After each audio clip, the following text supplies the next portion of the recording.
Congressman Jason Smith.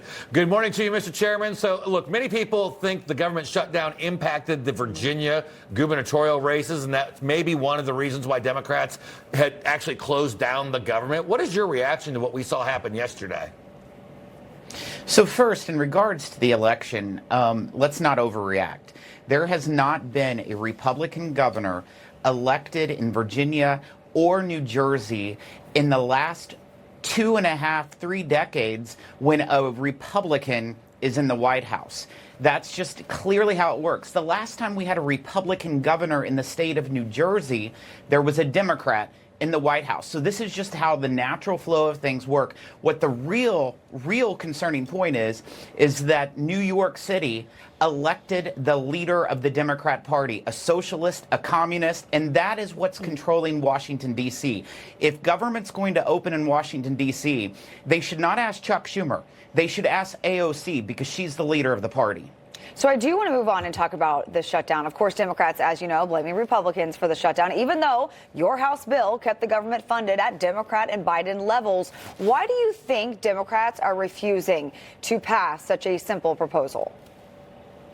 It was all political reasons. They wanted to use this to help leverage harm against the American people to try to push forward their liberal objectives. They've been very clear about that. They've been saying it public that they are using the hurting people of America as leverage to get their priorities. This is the first time in the history of America, first time that any party has ever shut down government by just refusing to vote for a continuation of funding.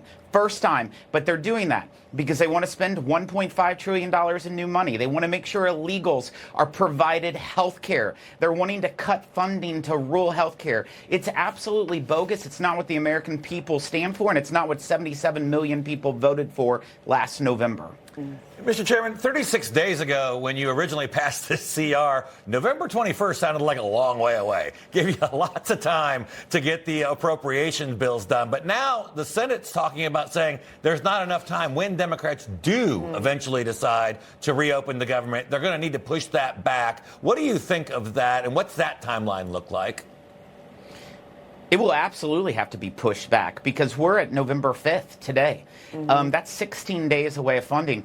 And in the House, we passed the continuation of funding way before 36 days ago. It was actually more like 50 days ago. It was passed out of the House of Representatives. But unfortunately, the Democrats have been continuing a filibuster in the United States Senate.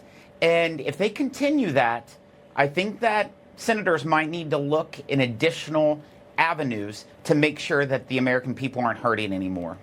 All right, Congressman, Mr. Chairman, Jason Smith, thank you for joining us this morning. Good to see you. All right, let's keep this conversation